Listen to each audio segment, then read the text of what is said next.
The Revenant is directed by Alejandro González Iñárritu. Thank you very much, Birdman, for winning all those awards last year, because you helped me learn how to maybe sorta pronounce his name. This is the true story of a fur trapper named Hugh Glass, played by Leonardo Dicaprio, who in the 1820s is left for dead in the wilderness and sets out on a path of revenge to find those responsible for leaving him in that position. I'm just going to say this right off the bat. The Revenant has some of the best cinematography these eyes have ever seen. There are shots in this movie where I genuinely do not understand how they got them, and I mean that with sincerity. There are moments throughout this very lengthy runtime in which I gazed in awe at some of the shots they were able to accomplish. And what's even more impressive is that this entire film was shot with natural lighting. There's no studio lights used in this film. They used fire, they used the sun, they used real shadows cast by the forest and the trees. The work they accomplished is stunning. I know how hard it is to create even a semblance of an okay shot using studio lights. Attempting to make an entire film like that with just the wilderness and very remote locations,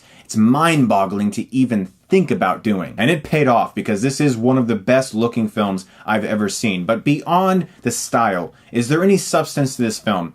There are attempts to get very surreal and dreamlike with strange imagery that doesn't always make sense. I like movies that are like puzzles, where you have scattered pieces that you have to try to assemble and figure out what it's about. As Leo DiCaprio is crawling around in the dirt and trying to survive, he often blacks out and has these strange dreams where he's haunted by events of his past, and it doesn't always come across very clear. It does come across pretentious sometimes. It's also very long at 2.5 hours, and the second act can get a little repetitive.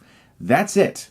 The rest of this movie, I pretty much loved. This is a brutal, disturbing, violent movie in which one man is pitted against nature, and nature is not playing nice. And Leo DiCaprio was great in this movie. He has very minimal dialogue, and some of it isn't even in the English language. He was really good. This is some of the best work I've seen from him, and this guy has done everything at this point. He's consistently surprising as an actor, and I loved his performance in this movie. Let's talk a little bit about Tom Hardy, who's also in this movie, because without spoiling anything, I'll say that he is, in a way, directly related to Leo's path of vengeance. He is dead center in DiCaprio's path of revenge, and he's also very good, although he does fall back on what I call the Tom Hardy mumble.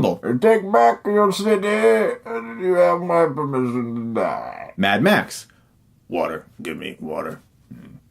I love Tom Hardy in movies. I really do. Not just as an actor. Whenever I see him in interviews and the stuff he does with charities and stuff, the guy's a boss. There were just a lot of moments in this movie where I was like, huh? But the eventual war that starts between these two men was riveting. In fact, it culminated in something that was just white-knuckled. I mean, I was just gripping the seat, and it was fantastically helmed and extremely brutal and very exciting. This movie never flinches. It is realistic and gritty, and you will never, ever want to hike in the woods if you see The Revenant ever again. And guys, you know me, no spoilers, but there is a scene in this film involving a bear, and it is an amazing achievement.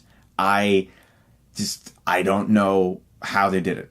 I have no clue. This is a gorgeously shot movie with terrific acting, brutal action, and amazing camera work that I genuinely couldn't figure out. It's very rare for me to go to a movie nowadays in which I leave going, how did they do that? Mad Max Fury Road had some of those moments, as well as The Revenant, both Tom Hardy movies. Good job, Hardy, you're picking good projects. This movie had mini scenes that I honestly have no idea how they accomplished it. I'm going to give The Revenant an A-.